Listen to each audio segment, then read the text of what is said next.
Hello, folks. I'm joined again by Rob and Matt from Mantic, and we're going to be talking about the League of Infamy. See, the first rule of the League of Infamy is you're not meant to talk about the League of Infamy. So it's going to be an interesting interview, I guess, this one. There'll be an awful lot of, what can you tell me about this? Yes. Yeah, nothing. Is this going to be? So you can ask questions and we may or may not answer. May or may not answer them. Yeah. Okay, so who's been working on the League of Infamy with you? Can you answer that? Okay. So the League of Infamy, I'll give you a bit of a background first about what the League of Infamy is, because actually these are going to become a bit of a big player within the world of Kings of War as well. Right. So the League of Infamy is kind of a bit like the Illuminati. They're kind of this secret organization behind the scenes that have been pulling the strings in certain world events, I guess, in Panathor. So it might be that sometimes they're supporting an uprising. For example, they might supply some goblins with weapons now and again so they can kind of get a foothold. But then a few weeks later, when the goblins are getting a bit too powerful, they actually send the Basileans in and kind of get them to wipe out. So they've got their own objectives. They're kind of mysterious. And, well, I guess really their objective is to make as much money as possible for the League of Infamy and their members. So they have their kind of higher-ups. And then slightly below them, you have the kind of ne'er-do-wells that they actually send out on these missions. Interesting. So the idea behind the League itself then is they're not necessarily good or bad. They're in it for their own agenda, and they're profit hungry. I think that is so they are kind of, they're probably more bad than they are good. Morally dubious. Morally dubious. That's a good way of going. Because we have seen a few previews, things like Gen Con and bits and pieces like that, and everybody was getting a very distinct idea that it was a anti-hero dungeon crawler. No. But not necessarily that way in the grand scheme of things. No. So, I mean, the game itself, you will be playing as the villains. You've got a choice of 6 different villains, which I guess here we go. These are unfortunately, they've been captured at this point. Yeah, the unusual suspects. Yeah. So the idea is you get to choose one of these 6 villains. And then the plot here is that the League of Infamy has found out that some pesky elves have discovered they've got like a Drakon breeding program. Right. So Drakons normally quite rare. Obviously, you have to go out and capture them. And if they manage to start breeding loads of Drakons, then the elves could become a bit more of a superpower and kind of destabilize the region. So the League of Infamy is like, well, look, we don't possibly want that to happen. So let's send in our team of miscreants to basically, steal the eggs, kill the baby Drakons, and cause as much trouble as possible. And actually, eggs are probably quite valuable as well. Yeah. So make a bit of money on the side. That's massive omelettes. That's always good, That's one way of doing it. We have seen painted models for these, which is an interesting bunch, to say the least, when they first appeared. Yeah, so this is Studio Heraldez as well, painted these ones. But you have got a vampire, a priest hunter, a sorceress, a ratkin brute, a goblin ninja, and an abyssal ranger. So the idea, we wanted to take kind of some of the traditional tropes from your typical dungeon crawler and kind of turn them on their head. So we've been working with Needy Cat Games, so James and Sophie, who also worked on Hellboy. And you got to imagine this is kind of a bit like the weird offspring of Dungeon Saga, Hellboy, and maybe a little bit of Here's Negan thrown in there for good measure as well. So it's kind of an all combination. It's not your typical dungeon crawler in some ways. No. I think recently Sophie mentioned the fact that there is almost like a DM behind it, but the choices that they make then will kind of impact when certain villains may want to do things to nobble. Yes, because it's a cooperative game. To an extent. Only so far. That's right. There can only be one winner crawling out of that dungeon. Occasionally cooperative, I think. Occasionally cooperative, which I think sums up nicely. So the way it works with that is that although, yes, you have a mission to complete and your mission may be to retrieve Drakon eggs, actually you're all trying to gain infamy because you all want to be down the pub afterwards going, well, I killed the most Drakons. I've got the most gold. So you're all out for it on your own, but you've also got these things called disorder cards. And disorder cards are quite important because they're basically encouraging you to stitch up your mates. It might be that you steal an item for them or you trip them up as you run past. And in exchange for doing that, you get rewarded infamy. Now, from the keep master's point of view, the dungeon master, they obviously want you to be causing more disorder. You'll tend to find that when most people play it, turn 1, they're all very like, oh, well, let you go in there, you get that treasure. By turn 3, they're absolutely tripping people up, they're stealing each other's treasures. And you also see that people start to barter for infamy. All right. They'll say, oh, well, if you come over and heal me, then I'll give you a couple of bits of infamy, because that's kind of like you're down the pub afterwards. Yeah. Oh yeah, and he definitely didn't get killed in this situation. He was really helpful. So you'll start to see people bartering. So you've kind of got 2 games in some ways. You've got the dungeon crawler itself, which is just finishing the mission, but then you've also got this kind of other game, which is how much infamy you're getting and what you're willing to do for all that infamy as well. That's an interesting concept, isn't it? It's more like a kind of social game in that sense. So you've got the element. Yeah, it's kind of how far are you willing to go to earn the infamy, I guess. And I suppose you also get the balancing act then. If you push too far too quickly, then none of you are getting any infamy or indeed out of this place alive. No, I had a situation recently when I was playing the Goblin, and in like the demo kind of scenario, you've got to get a Dracon egg out.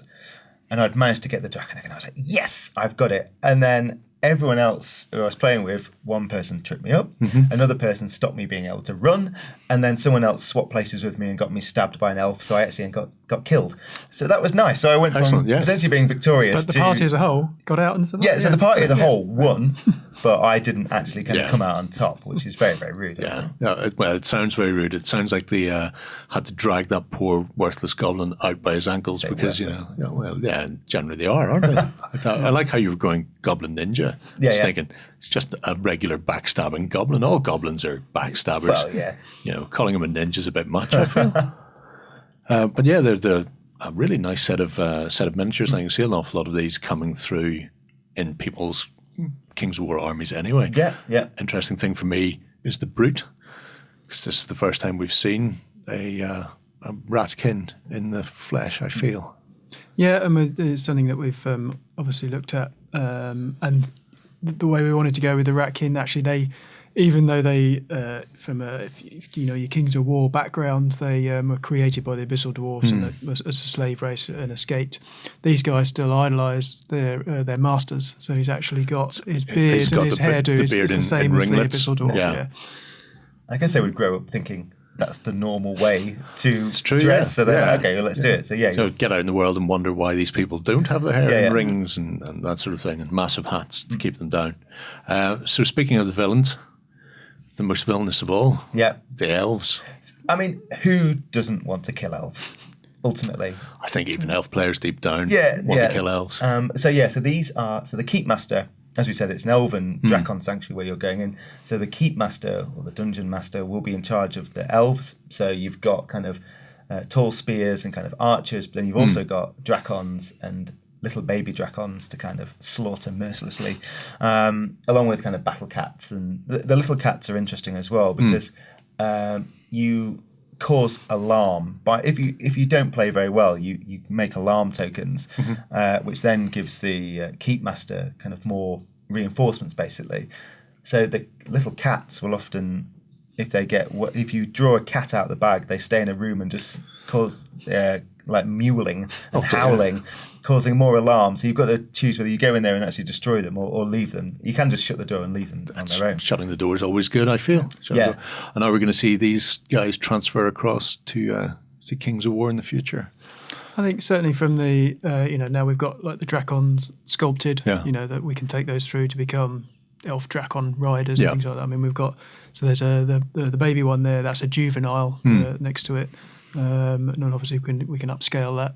The look of the elves is probably something we'll start to take through, probably more into Vanguard first, before we go fully into Kings of War. But certainly, so this level where it's one or two new designs that we're doing. Just like with Vanguard, it's a great way of exploring, where we want to take model ranges. Yeah, they're more beautiful savage, noble savage kind of feel there. There was a lot more fur and horns than we've seen in the first iteration of the elves, but they still have that overall feel. Some of it's protection against flames from dragons. Oh, is it? All right, well then that makes sense, yeah. Yeah, but these are kind of in the mountains of Alandar, that's where it's set, so they're a bit more wild. I mean, obviously they kind of would be out and about, actually. So some of them might have been previously capturing dragons, and now they've got some nice soothing music or something to lull them into like mating. So now Gotta get the eggs somehow.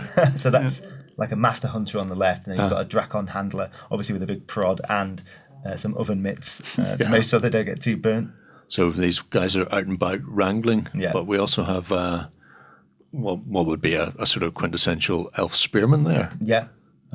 Rocking that lovely scalloped shield. Yeah. Which is always a nice design. And somebody's brought some kindling in for the fire, I see, as well. That's a Hunter of the Wild. Yeah. Yeah. So there's a design that obviously when we do the unit for Kings of War, they'll look like that. Yeah. It's like a dryad, I guess. People might know. Yeah. Well, we've seen obviously we've seen one in Dungeon Saga, a druid version of them. So they have form. I'll give it that. And is he going to be a sort of a boss type? No, that's a minion. Is that's just a minion? Yeah, so actually the kind of he'll be causing you some trouble in the actual dungeon. Somebody sent the goblin in first. I feel that's the best way to deal with them. Once we know what they can do to a goblin, then we'll be able to adjust accordingly. This is disgusting. Yeah, well, I am terrible. So if he's not a boss, are these at least bosses?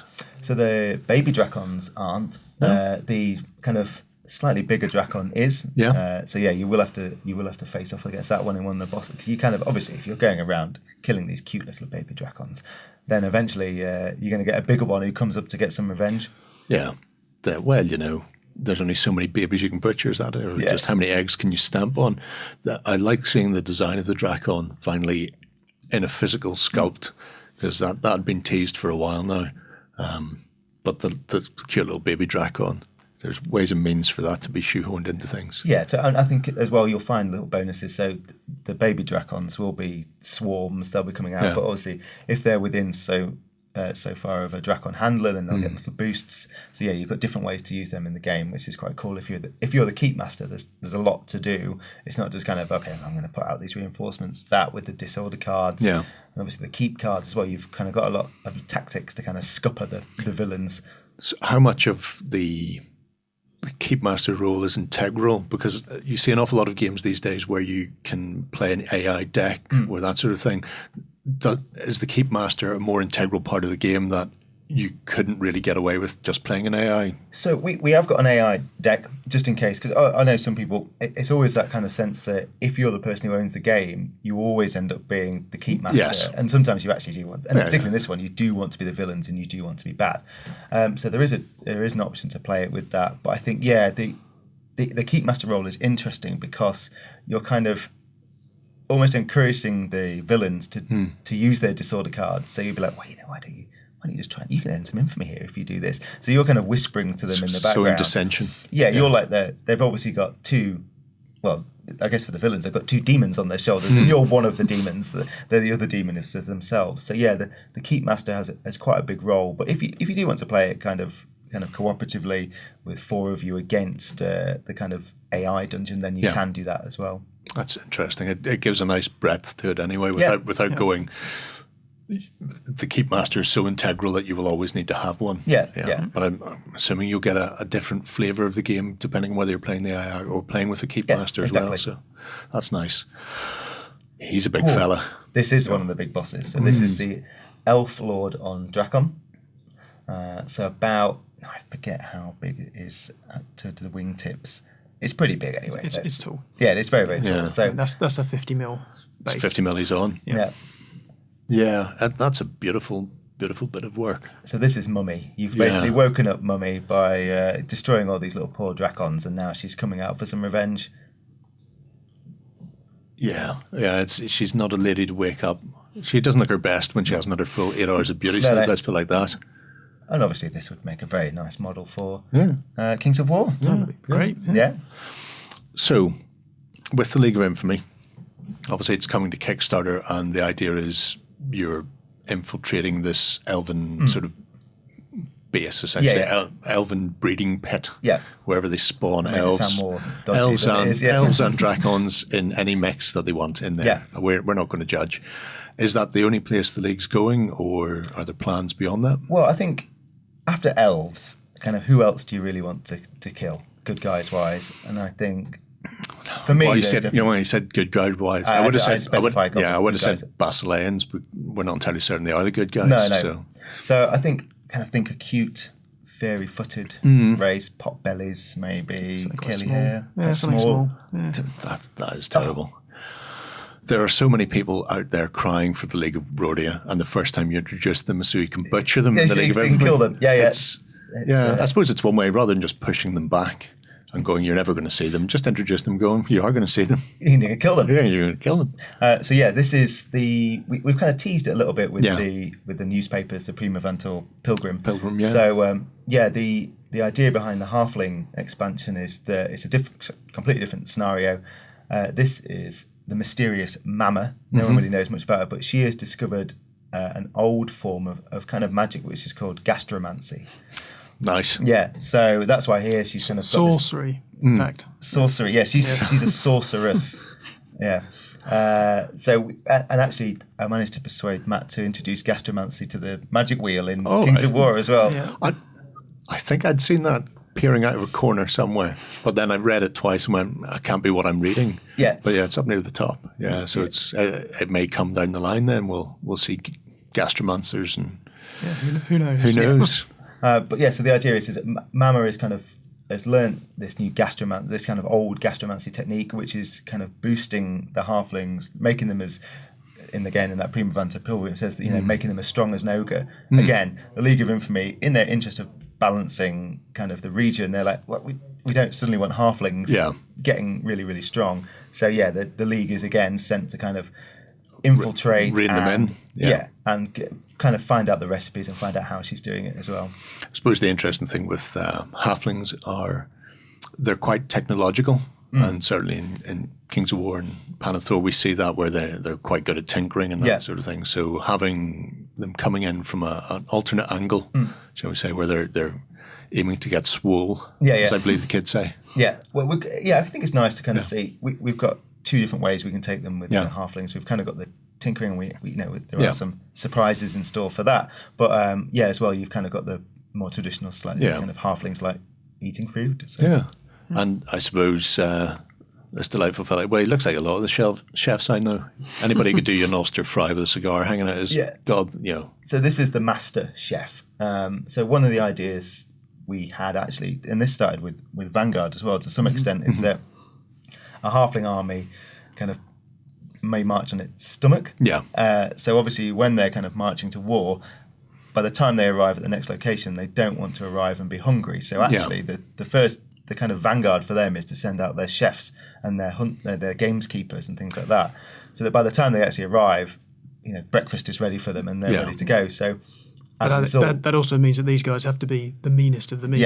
Yeah, they have to go and clear the area and then prepare. Yeah, so in a world of cooks, all of the cooks are Steven Seagal and Under Siege. Absolutely. Exactly, Fantastic. Wait, no. I'm all for that. So they are the actual, bizarrely, their toughest guys are actually their chefs. Yeah. Because they're the ones who are going to have to go out, clear the way, kill anyone that comes in the way, possibly cook anyone that comes in their way as well. So that'll be kind of something we wanted to introduce in here, and it may hopefully make its way into something like Vanguard as well. It'd be an interesting one to see for Vanguard simply because in most games, the chefs and the baggage train are the weakest part of the force. Yeah. And then actually taking the halflings and going, well, no, as far as they're concerned, it's the most important part. They're the hardest people. They're the ones who actually do all of the... They do the heavy lifting before the army arrives, because anybody can stand there with a bow or stick on the end with 60 of their mates poking away, but to actually go out there by yourself and subdue a bear and stick them in the cook pot, that takes some skill. So and also, then you can boost them a bit with, like you say, the tinkering and the engineer side as well. So we've kind of got all the bases covered, hopefully, with the halflings. That's very interesting. I don't think we could leave the League of Infamy without discussing one of the most fearsome of all classes in any dungeon crawler. The Bard. The Bard. So, we have a joke internally that Ronnie always says that the bard is always the last one you kind of come up with. So for this one, we wanted to do something a bit special with the bard. And as much, if you know kind of the previous Kickstarters, Ronaldo the bard. Ronaldo the bard got about a bit, yeah. Yeah, is a notoriously bad musician. So we didn't want to do him. So instead, you've got an ogre with a possessed lute. Who's a bad musician. Yeah, a bad musician, yeah. Is that the lute of insatiable darkness? Is that what that looks like? Well, no, it's not. This is Shredding Betty, I think is her name actually. So, this is one of the villains. So obviously we've seen those 6 core ones, but throughout the Kickstarter we've got some plans for some slightly crazy ideas, really. Yeah. These ones. And again, a chance to turn it on its head. This isn't a poncy little bard in tights and a hat. No. Not that I'm saying Ronaldo the bard is a poncy little bard. This is very different. He is though. Well, I can't say that. But yeah. You can't. I can. Okay, he is good. though. Yeah, it's an interesting concept as a whole. Well, bards as a class are always terrible people who will level whole cities by accident anyway. So having an ogre shredding one out and doing it intentionally wants to level the city. Yeah. I'm guessing he's not the only one that's planned down the line, depending on how far the Kickstarter gets. No, we've got some interesting ideas, I think, for different ones. So, and again, I think one of the things is we're tying it back into Kings of War as well. So, Lethael Bleakheart in this one is actually Lethael Silverheart, who is in the Edge of the Abyss campaign. Yes. So we're kind of tying it in. So there will be some villains that may have made or may make an appearance. She has gone a bit wrong. She has gone, yes, she is. More than a bit. Yeah. She has snapped. We saw the Joker film this week, so there could be a film about Lethael. Yeah. Kind of actually how she snaps and goes and loses it, basically, yeah. It's really interesting to see if it's half as good as the Hellboy system. It will be very good indeed, because I got Wave 2 days ago. Yeah. And I've been digging through that, and I absolutely love the mechanics and the way that they approach games. This is probably another step on for me, because it pulls me back to Kings of War, which is probably my favourite game anyway. And it's so nice to see the development of the world and things that have been on the edges or possibly not even hinted at being drawn in, that you can use this, you can use Vanguard to supplement, and likewise things from Kings of War then could slide back the way into Vanguard and into the League of Infamy. So you've got this sort of melding of all the strands of the world of Panathor coming together. Yeah, totally. And I think that's what we want to do. We want to, if you play Kings of War, you'll find stuff. I mean, you've got already, if you're an elf player, you've got the Drakon potentially, or you've got some other characters. There's no way he's not going in as an ogre warlock in my ogre army. That's just it's just going to definitely happen on day one. It'll be exciting to see where the League of Infamy go. It's coming soon to Kickstarter. It's coming soon, so stay tuned. It's the best way, keep an eye on social media for the date. So definitely, keep a wee eye out. There's constant the Primavanter Pilgrim teaser newsletters with little notes in the margins from the league, let's put it like that, of what needs to be done and who needs to do it. Who needs to get killed. I'm looking forward to it, gentlemen. Let us know what you think below. What do you think of the League of Infamy? Is this one for you guys? And what do you want to see brought into the league from Kings of War and Panathor? Stay tuned. Go ahead and check out our other content on screen now. And while you're at it, why not hit subscribe and remember to ding our dong. Go on, you know you want to click it. Go on.